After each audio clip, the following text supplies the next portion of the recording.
Dr. Don Show here on AM 650. It is a rainy night here, and last time I was here it was brilliantly sunny, so I guess the seasons have changed and we're now here with you for the rainy fall. We hope you're going to enjoy tuning into the show each and every Monday night here at 6. The show is all about you and your health. After all, our mantra is, it's your health and it's your life. I'm Dr. Don Nixdorf, chiropractor these past 40 years and executive director of the BC Chiropractic Association and College of Chiropractors of BC. Our producer is Art Factora and production assistant Michelle DeRosa, who are also in the studio tonight out of the rain. They thought it was better to be here with us tonight. Absolutely. Now, in addition, remember, as we tell you, you can listen to us over the radio, of course, but remember, you can watch us live on TV, and if you are, there's a little wave to you. And if you are not watching us live on TV, you can at least tell your friends. Go on the internet, phone them up, email them. Go on to www.am650radio.com and click on the AM 650 TV link, and you'll be not only able to hear us, but see us too. Now, this is really important because some of you are shy and you don't always want to phone us and tell us what's happening with healthcare in your experience. So guess what? You can email us. So if you're listening to us in Sydney, Australia, or if you're still up in Eastern Canada, you can email radio, R-A-D-I-O, radio at bcchiro.com. We'll get your emails here live in the studio, and we'll take and discuss those topics with you. And of course, we want to say our thanks to British Columbia's chiropractic doctors who help make the program available to you. All of our shows are podcasts, meaning if you go podcast Dr. Don, it'll take you to any of the programs we've had before, and we'll be putting a bit of a library to those that'll give you the topics of these programs so you can more easily find them. We'll also welcome any of your emails from any of the past programs as well, because healthcare is an ongoing matter. There's enough chronic pain to go around for everybody.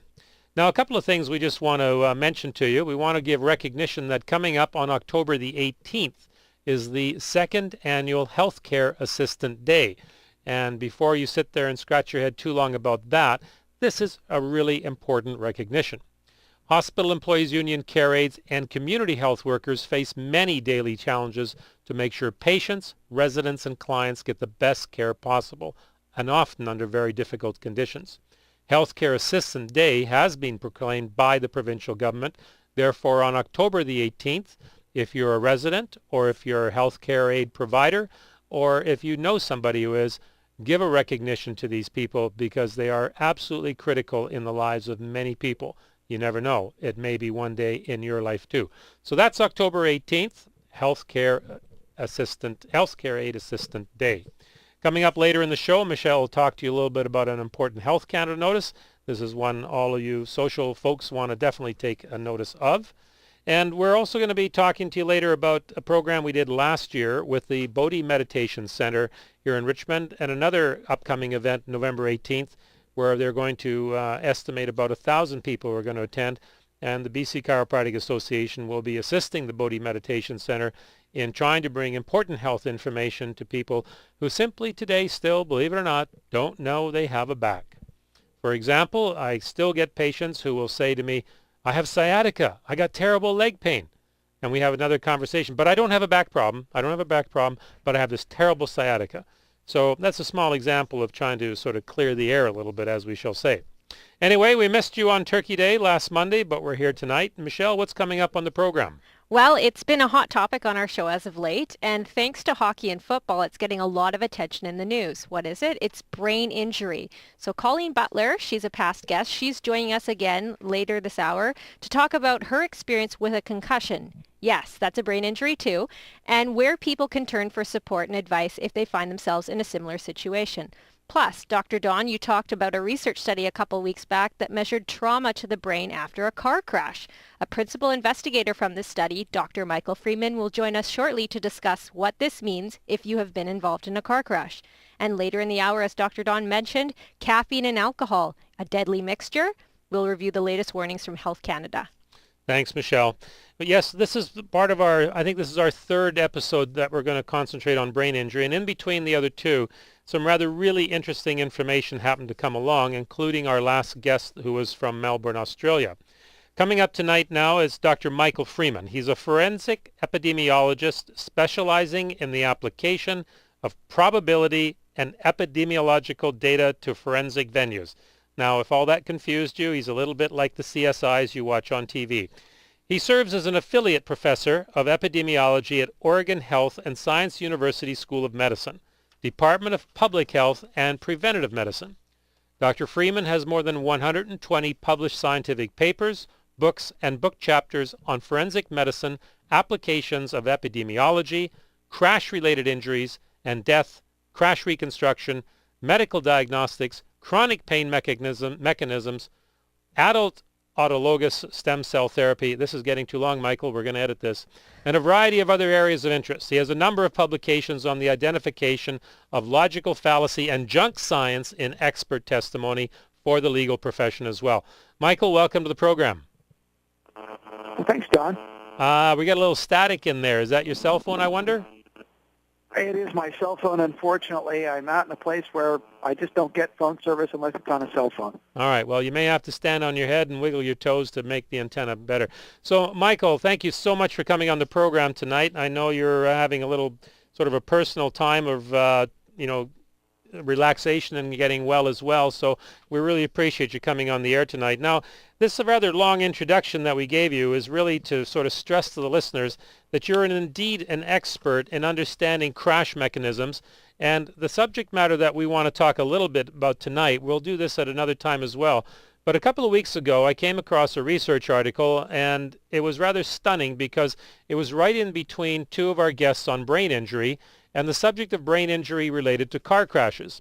So you were one of the lead authors of a study that was done investigating brain injuries with MRIs. And the MRI that your study identifies has a higher degree of brain injury than first identified or thought possible. So tell us briefly what led the investigation, what led this research to start in the first place? Well, the observation started with a doctor from New York who observed when he saw people put into an upright MRI, that is an MRI that has people standing upright rather than laying down flat in their back, that he found that the brain appeared to lower in the skull and actually with the base of the brain protruding through the opening into the spinal canal more often than in people who hadn't been in car crashes. And so it was his communication with me that started us on this research project. Now, how often is this form of brain injury thought of? Is this something new that clinicians have thought about and observed in association with MRIs or even in clinical examinations of patients? Is this something brand new? For many years, for more than 100 years, about something called Chiari malformation, which is a Chiari, which has to do with when the base of the brain, particularly what's called the cerebellum or the cerebellar tonsils, when they poke through the opening at the base of the skull and into the spinal canal, when that happens, that's called a Chiari malformation. What we found when we looked at 1,200 people, 600 who had been in car crashes and 600 who hadn't been in car crashes, that it occurred about 4 times more often amongst the people who had been in car crashes. Now, notable in that finding, of course, was the fact that the 4 times higher rate of finding was directly associated, and if I don't have this right, let me know, but it was directly associated with the MRI image being taken upright instead of laying down. Yeah, that was a very important thing, that if you compared the people who had been in car crashes to people who hadn't been in car crashes, it was only about 70% more frequent. If you put people into upright MRIs, then it became about 400% more frequent. So it was a pretty huge difference. The upright MRI, because, well, it's upright, the brain sits lower in the skull than it does when the person's laying down flat. And it has a lot to do with the pressure of the fluid that buoys the brain up, the cerebrospinal fluid that's around the brain. Now, you do a lot of work with patients and car crashes and investigations of this kind. What does this mean to you in looking at the cases that people are asking you to look at in terms of neck injuries and brain injuries? How is this new information going to factor in your analysis? Well, it's, there's a tendency to want to look at a finding like this and say, aha, now we know X, Y, Z about this particular condition. And unfortunately, while we do know a bit more than we did, what it did really was just get us asking even more questions. Because what we've done is now moved into a next stage of the research where we're looking at not only how much fluid there is around the brain and whether there are possibly leaks around the spinal fluid, or from the spinal fluid rather, that occur as a result of car crashes, but also whether the way the fluid basically flows around the brain and the spinal cord is different amongst people who have had trauma. And we're finding now with using some very sophisticated MRI methods that people have different flow patterns around their brain and their spinal cord. We're even starting to note it in people who have what are called neurodegenerative changes, like multiple sclerosis and Parkinson's. So it's kind of led us into the next step of this research, which is to find out more about what these research findings really mean. So some of the issue that you just referred to, the cerebral spinal fluid, is that liquid that flows around the brain and the spinal cord. And is the hypothesis or the information leading to a sort of an impairment of the fluid's free flow through the foramen magnum? Well, yeah, it does have something to do with that. And if you think about the base of the brain where it goes through the opening into the spinal canal, if you think about the base of the brain being like a cork, and the lower down it is, the more it stops that fluid, that gives you an idea of how it could potentially create turbulence in cerebral spinal fluid. But what we're finding, even in looking at players who have been brain injured and have had early onset of dementia, that some of them have these alterations of flow, and they have descended cerebellar tonsils, this Chiari malformation, which you wouldn't see if you laid them down flat, but when you stand them up, you see it. Well, that issue of taking diagnostic images, sitting, standing, and laying down is going to be the subject of another program, because it also leads into plain film X-ray as well. Now, what do you see happening for treatment for patients when your MRI starts to show this malformation that's directly a result of the car crash? Well, that's pretty tough. There's been researchers out of Japan who have looked at the possibility of cerebral spinal fluid leaks.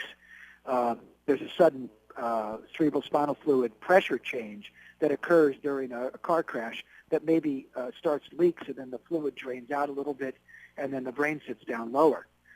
There's been other folks, particularly chiropractors, who have been very active in this area, looking at the relationship between the skull and the upper first and second vertebrae. And what we've actually been able to show in one study is that when these patients get those jump bones in their neck adjusted, that the cerebral spinal fluid flow improves, and that some of that turbulence actually decreases.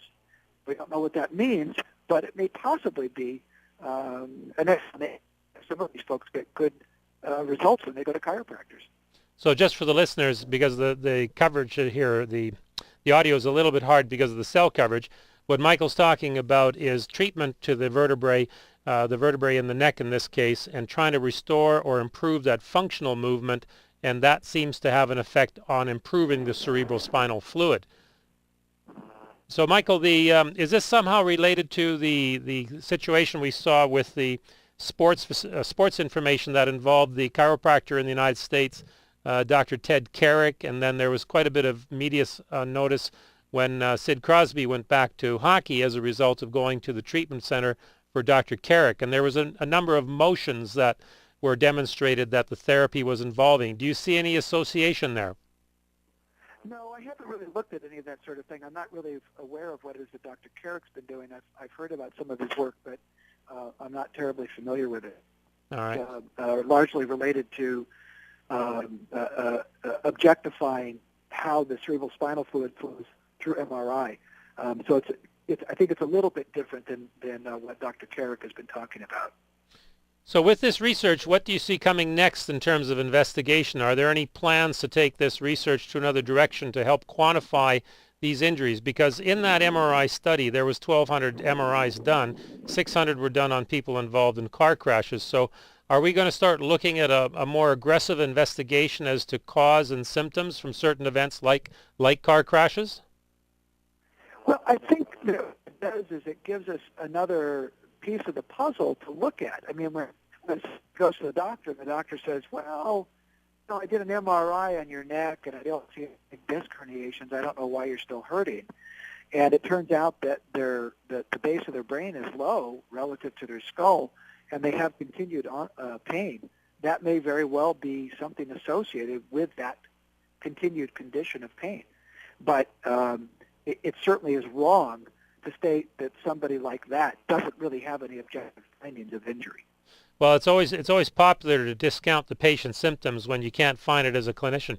It's not popular to admit you're wrong. It's more fun to tell the patient it's all in their head. Well, I'll get to that program a little bit later on.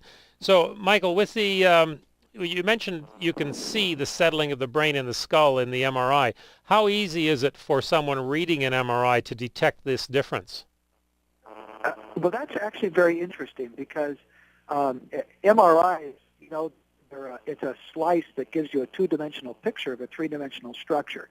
And so sometimes they don't take the slices across the right part to find out where the muscles are. Ah. And I'm referring to the tonsils, not the ones in the throat, but the ones at the base of the brain that I'm right. talking about here. And so it's very important, actually, that someone be very acquainted with what you're looking for. Otherwise, it's easy to miss. So, Michael, I think it's fair to say that, the publication of this rather large study of 1,200 people having had MRIs and the findings of it, I think it's fairly important to suggest that this should be a significant advisory to patients as well as clinicians, that if your symptoms are not improving, then this is certainly an area of investigation that must be looked at. And importantly, the MRI should be done weight-bearing or sitting standing, not horizontal, and properly imaged to capture that area of the skull. Well, yeah, you're going to miss 75% of these cases if you lay these people down. That is very, very important. And there aren't very many of these upright scanners in Canada. Michael, I want to thank you so much for taking time to come on the program tonight. We'll arrange another time, and I suspect we're probably going to try to have some discussions with you about trying to have a conference in Vancouver somewhere in the first 6 months of 2013, because the information that is coming out to give a better understanding of spine-related injuries, and in this case brainstem factors, this is important information that has to be brought forward. And whether it starts in British Columbia or somewhere else, it simply must start. Well, I appreciate it, Don. It's always good to chat with you on your show, and next I'll try to get you a shorter introduction for me. Michael, you're one of the experts that we like to bring to listeners because, as we said, with the introduction that you've had, you're about ready for your own CSI Michael Freeman program. Michael, thanks a lot for being on the program tonight. Thanks, Don. Take care, everybody. Bye-bye. Listeners, it's all about your health, your life. You're listening to the Dr. Don Show live on AM 650. There's lots more still ahead. This is the Astral Radio Network and the Dr. Don Show. It's your health, it's your life.